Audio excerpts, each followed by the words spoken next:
Had you ever felt like you were watching a grotesque spectacle? A performance disguised as normality, where the absurd is the only constant? Pay close attention to what happens around you. A click on your phone and images of buried children. Ruined cities, screams of pain echoing through blood-soaked streets appear.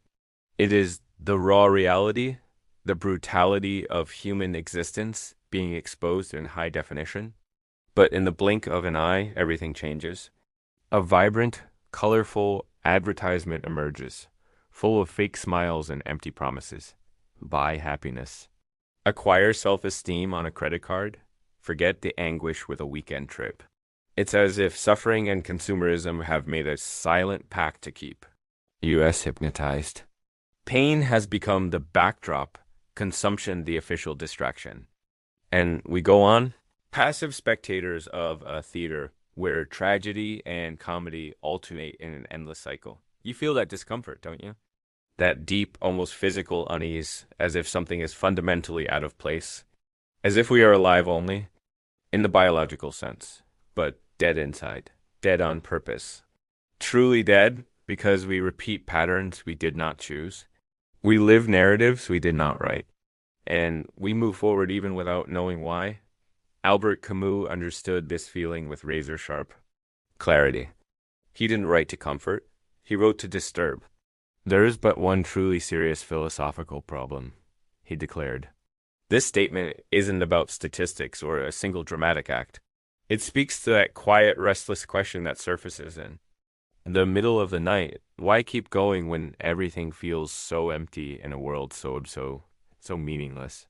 Here, we can expand Camus' idea beyond its literal reading, pointing to the collapse of authenticity, the slow erosion of our true self every time we give up who we are to fit into a society designed to numb us. This quiet surrender, though invisible, can be devastating.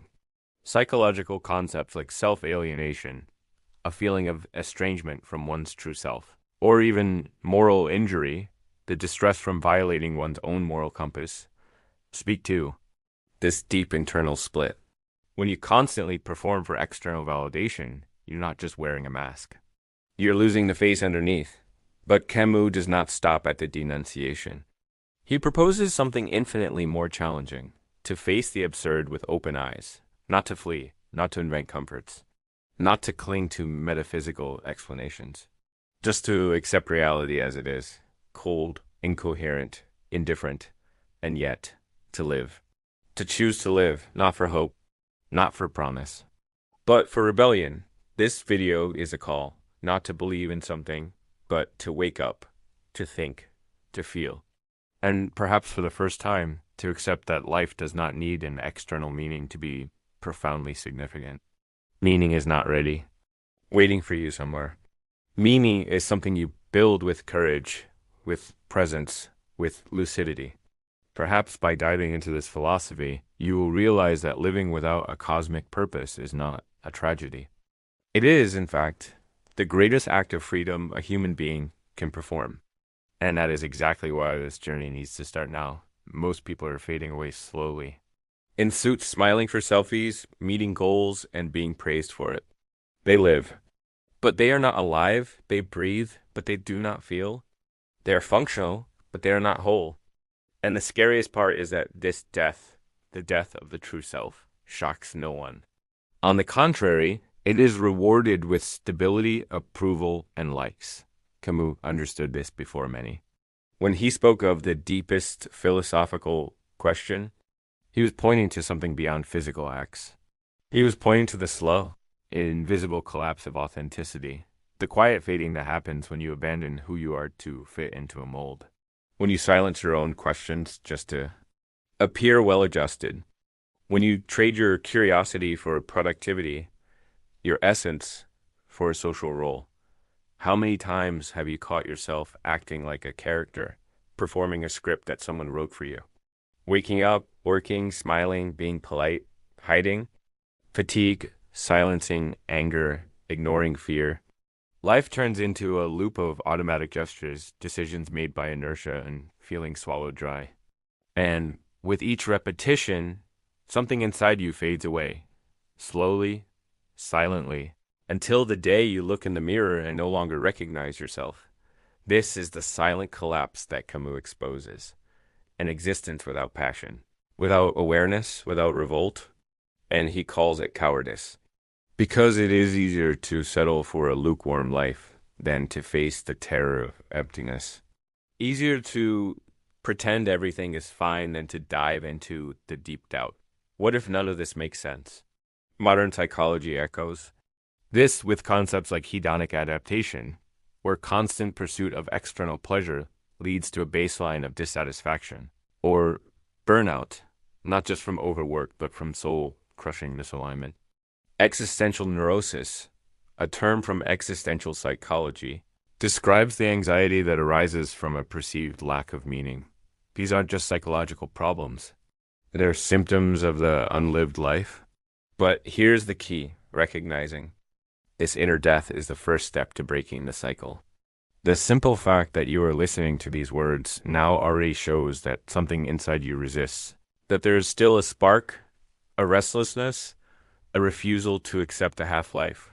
And it is from this refusal that true rebellion begins. However, before we talk about the conscious rebellion against this daily death, we need to understand the scenario in which all this happens. A cold, indifferent, silent world where meaning is not given. It is in the collision between the human. Search for meaning in the silence of the universe that what Camus called the absurd is born. And that is exactly what we will explore in the next part. Imagine waking up one day and realizing that everything you believe to be solid, your goals, your beliefs, your certainties, begins to crumble. Nothing dramatic happened. No tragedy. Just silence. An emptiness settles between you and the world. You ask yourself why, but there is no answer. Just noise. Just routine. Just the mechanical sound of life moving on. Indifferent to your anguish. It is precisely here that Albert Camus inserts his notion of the absurd. The clash between the human yearning for meaning and the incomprehensible silence of the universe. We want answers. We need narratives, purpose, direction. But the world simply is. It does not respond, does not explain, does not justify. And this lack of response is unbearable for many, but inevitable for all. Camus does not claim that the world is meaningless out of malice or injustice. It is not cruel. It is indifferent. And this indifference is what makes it absurd. Because we conscious beings endowed with a desire for logic and coherence are condemned to exist on a stage where none of those things are guaranteed. It is as if we are trying to read a book that was written in a language that does not exist. The frustration does not come from the content. It comes from the absence of translation. The absurd is not in the universe, nor in us, but in the relationship between the two. We are meaning-making machines thrown into an environment that offers none. And this, according to Camus, is an inescapable fact. It is not a theory. It is not a hypothesis. It is the basic condition of conscious existence. And what do we do in the face of this? Most try to escape. We lose ourselves in distractions, ideologies, promises of salvation. We seek to numb this existential pain with consumption. Religion, status, even toxic optimism. Because looking directly at the absurd requires brutal courage. It demands the ability to hold our gaze on the void without blinking. But Camus believes that it is precisely in this confrontation, in this moment of shock, where the ground disappears and everything seems to collapse, that something powerful can be born. Because if the universe has no meaning, then the only way to continue is to create our own. And this can only happen when we stop fleeing, stop lying to ourselves, stop seeking external answers. It is at this point that we reach the crossroads. In the face of the absurd, we have three possible paths, three human responses to the absence of meaning. And it is about these choices and their consequences that we will talk in the next part, when we finally realize the absurd, when we stop seeking comfort in illusions and face reality without veils. We are thrown into an existential fork.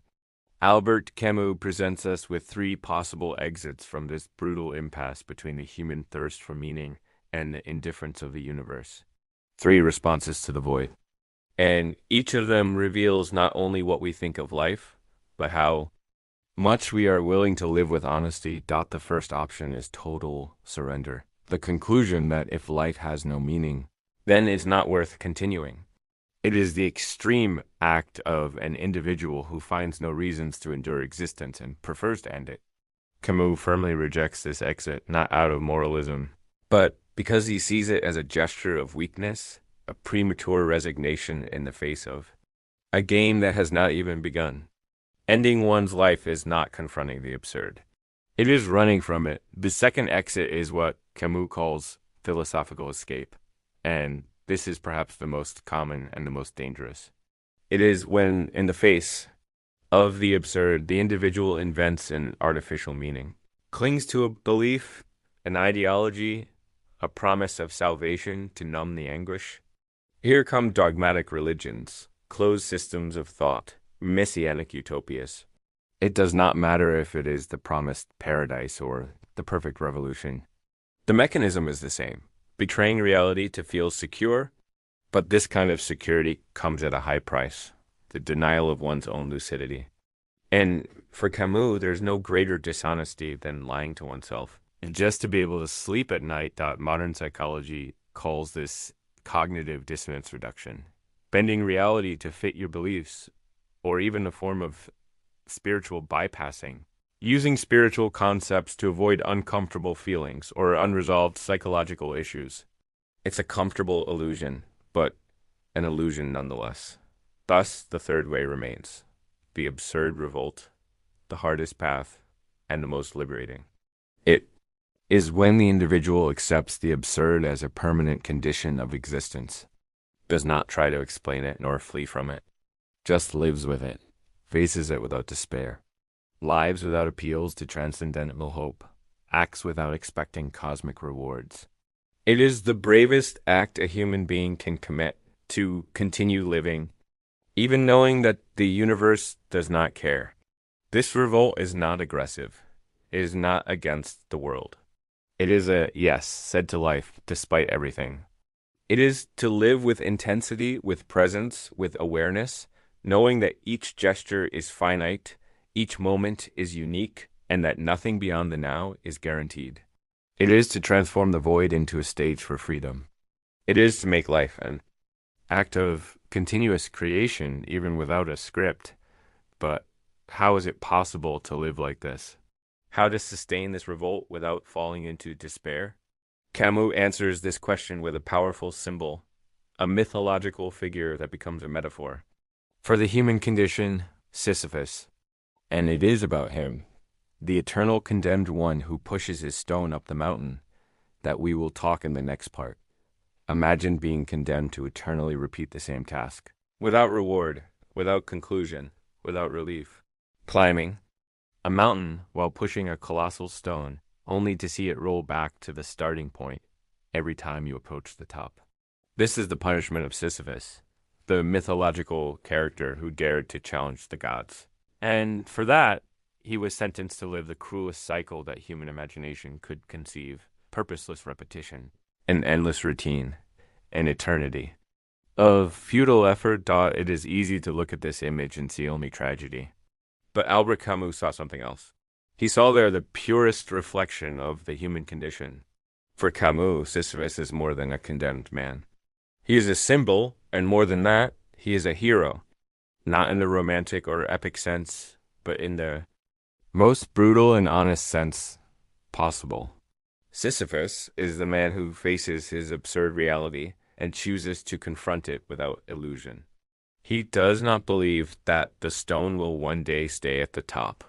He does not deceive himself with promises of liberation. He knows that the punishment is eternal. And it is precisely for this reason that he is free. Because he understands the extent of his tragedy, accepts his fate, and yet continues to push. Camus writes, "One must imagine Sisyphus happy." And this phrase, at first glance so provocative, is an existential punch. How could someone be happy in such a desperate condition? But this is where the genius of the metaphor lies. Sisyphus's happiness is not in winning. It is in not giving up. It is in the moment he descends the mountain and knowing that the stone will fall again, chooses nonetheless to start over. He chooses to push once more, not out of faith, not out of hope, but out of decision. This act, repeated eternally, ceases to be punishment and transforms into affirmation. The awareness of futility does not destroy Sisyphus. The absence of meaning becomes the very ground from which his freedom springs. He takes ownership of his fate. He claims the stone as his own. He transforms punishment to choice. And in doing so, he transcends. He becomes greater than the absurd task imposed upon him. Camus does not present Sisyphus to resign us to suffering. He does so to show that true heroism lies in lucidity, in conscious persistence, in the refusal to flee from reality, no matter how harsh it may be. We all have our stones. We carry weights that return, failures that repeat, routines that seem to lead nowhere. But what defines us is not the inevitability of the fall. It is the decision to climb again. Sisyphus represents the human being who, in the face of the absurd, does not flee, does not delude himself, does not surrender. He resists. And this resistance, even without the promise of glory, is worthy. It is whole. It is beautiful. Because it arises from the deepest recognition of reality and at the same time from the refusal to be crushed by it. This metaphor is more than philosophy. It is a model for life, a call to authenticity. The stone will continue to fall, but the way you push it can transform everything. The act of carrying with awareness, with style, with intensity, makes the absurd task a sacred ritual, an affirmation of your existence. But if meaning is not in the end, how can it arise? How to live knowing that a stone will always fall. How to find purpose when there is no given purpose. It is in this gap between the fall and the ascent that the opportunity to create meaning arises. And it is exactly this that we will explore. In the next part, the universe owes us nothing. No manual, no explanation, no illuminated path. It simply exists, vast, silent, indifferent. And for many, this realization is unbearable. Because we have been taught from an early age to believe that life has a purpose waiting to be discovered, that there is a mission, a destiny, a hidden meaning that, once revealed, will justify all our pains. But Camus shatters this illusion with the coldness of someone who has already crossed the desert. Meaning is not given. It is not hidden in sacred books, nor written in the stars. It simply does not exist. And precisely for that reason, it can be created. This is the most powerful and most frightening proposition that Camus offers us. If there is no universal purpose, then everything depends on us. We are the creators, not of an absolute truth, but of an intimate, personal, conscious meaning. Every act, no matter how small, becomes an affirmation, a refusal of emptiness, a shout against the absurd. This means that even among the ruins, we can build something. And not just anything. We can build a life that truly belongs to us, but this requires a leap of responsibility. Because we can no longer outsource who we are, we cannot say life wanted it this way, or God wanted it this way, or society pushed me into this. From the moment you recognize the absurd, everything you choose to do or not do becomes your creation. It is you who decides what matters, what is worth your time, your effort, your affection, your vital energy. And this freedom, although often terrifying, is the only possible path to an authentic existence. This is not an invitation to chaos. It is not live any way you want. It is the opposite. It is live with intention. Live with presence. Live knowing that every gesture counts, not because it will be remembered for generations, but because it is all you have right now. To love someone deeply, to listen attentively, to create art, to defend a cause, to cultivate silence, to take care of the body, the mind, others. All of this can be sacred if chosen with awareness. Camus calls us to live as artists of our own existence. And like every artist, we need to face the raw material, suffering, failure, fear, loneliness, not to glorify them, but to transform them. Because even in pain, there is power. Even in collapse, there is beauty. Even in death, there is dignity. Ruin is not the end. It is the open space where we can build something new, something of our own. And this construction does not require great deeds. It happens in the everyday, in the way we face a Monday, in the way we treat a stranger, in the way we react when everything goes wrong. Creating meaning is a constant, silent, personal work. And the more we distance ourselves from others' expectations, the closer we get to our own voice. Modern psychology supports this with concepts of self-determination theory, emphasizing autonomy, competence, and relatedness as drivers of intrinsic motivation and well-being. When you create your own meaning, you activate your deepest intrinsic drives. This is also linked to post-traumatic growth, where profound crises, once acknowledged, can become catalysts for new purpose and appreciation of life. But to live this way, conscious, present, the author of oneself, one must take a final step, the hardest of all, to stop seeking meaning outside, to abandon the hope for an answer that comes from above, from outside, from the other, and to begin to see the void not as an enemy, but as a space for creation, as fertile ground where freedom can finally blossom. And it's about this last crossing, about how to accept the void as liberation and not as condemnation, that we will talk now in the final part, because it is at this point that Camus' philosophy transforms, not only into reflection, but into living practice, into real courage, into radical freedom, when we finally stop searching for a cosmic meaning, a final explanation, a definitive justification for human suffering. Something strange happens. Instead of despair, we feel relief. Relief because at last we no longer carry the weight of an impossible expectation. Relief because we no longer have to pretend that everything makes sense. Because deep down, that much of what you have lived, pain, loss, injustices, never had a greater reason. The truth is that existence is chaotic, indifferent, and relentless. But this doesn't have to be a death sentence. It can be a starting point. The void, that meaningless space where we once projected our hopes, can become fertile ground. A clean terrain, free from the lies we were told about purpose, success, salvation. It is there, in that devastated land, that true freedom is born. Freedom to be who you are, not what others expect you to be. Freedom to choose consciously, to act with presence, to live with intensity, knowing that each moment is all there is. Albert Camus was not a nihilist. He did not say that life is worth nothing. He said that because it is worth nothing in an objective sense, it can come to be worth everything in a subjective sense. It can be worth exactly what you decide it is worth. You define the game. You set the rules. This is not little.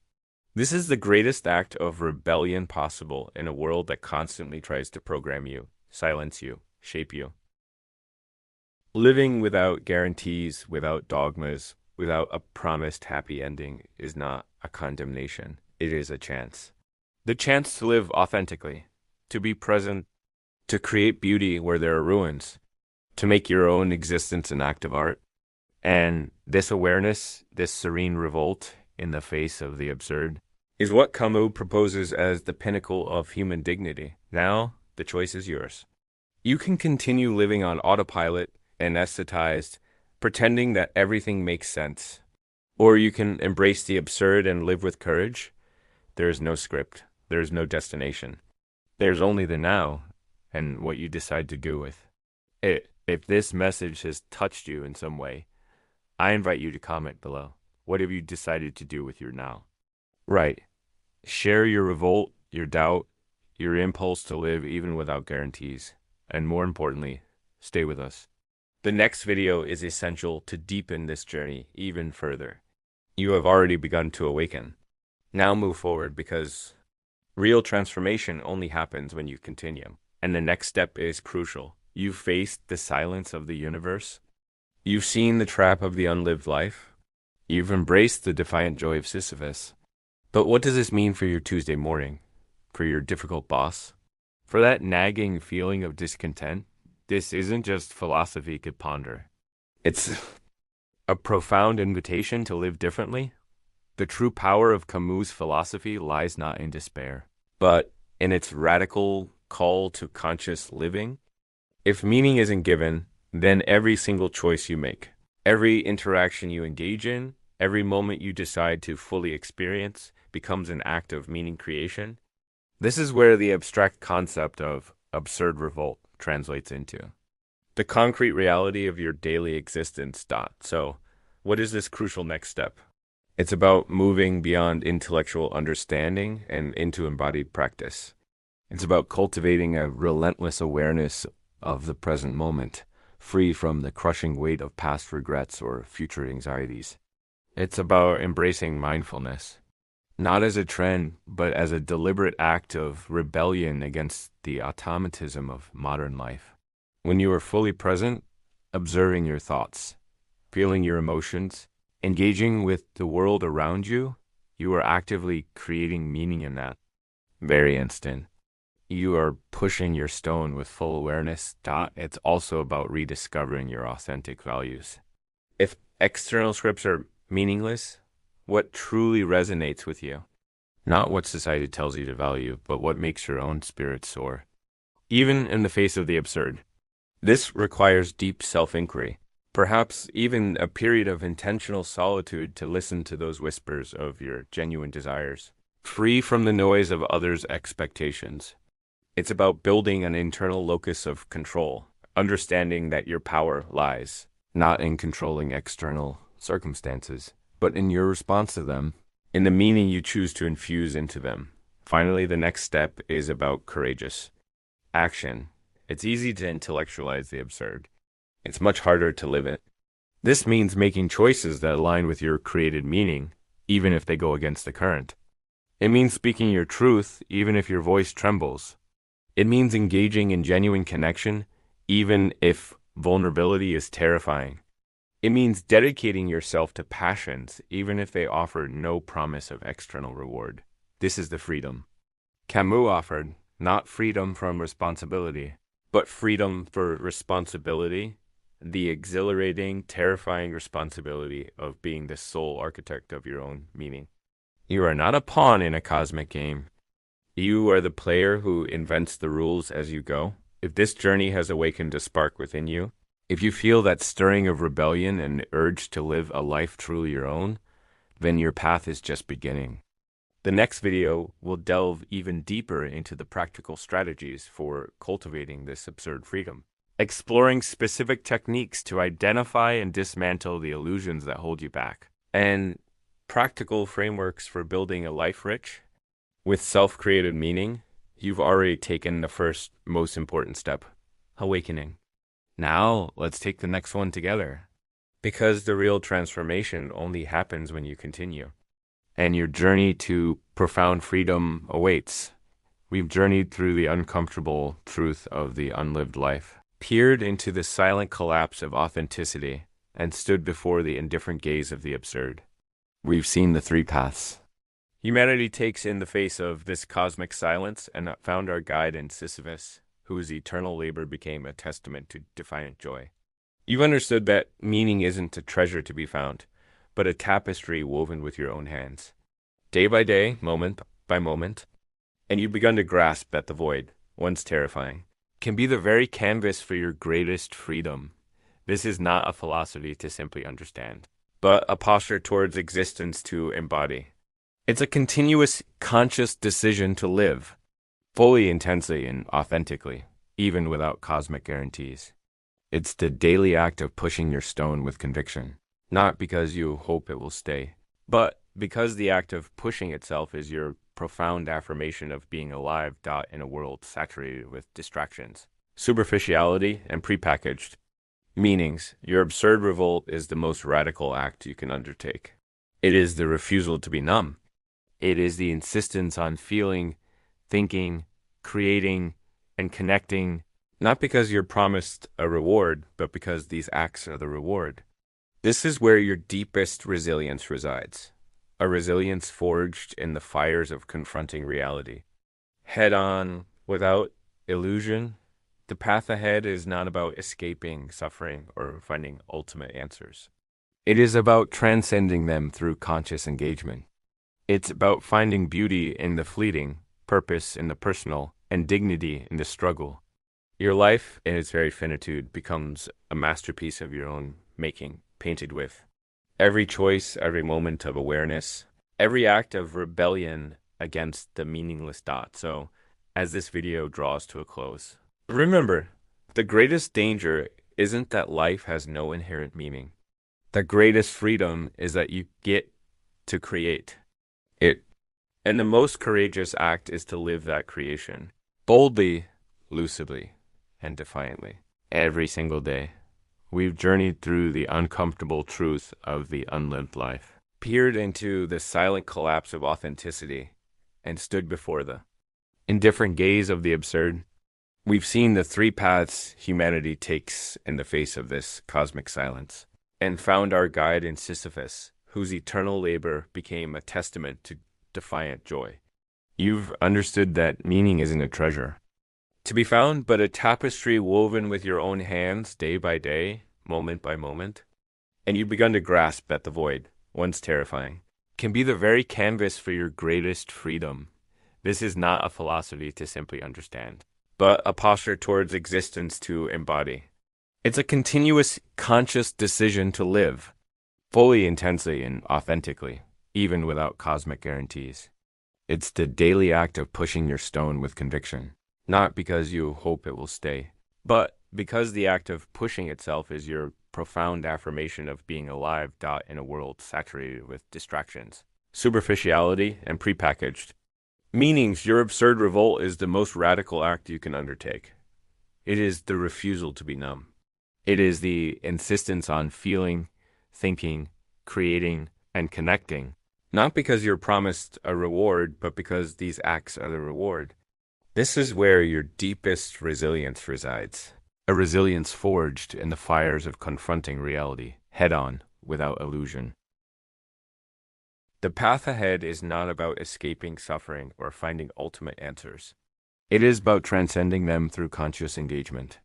It's about finding beauty in the fleeting, purpose in the personal, and dignity in the struggle. Your life, in its very finitude, becomes a masterpiece of your own making, painted with every choice, every moment of awareness, every act of rebellion against the meaningless dot. So, as this video draws to a close, remember, the greatest danger isn't that life has no inherent meaning. The greatest freedom is that you get to create it. And the most courageous act is to live that creation, boldly, lucidly, and defiantly every single day. If this message resonated with you, if it stirred something deep inside, consider subscribing to our channel.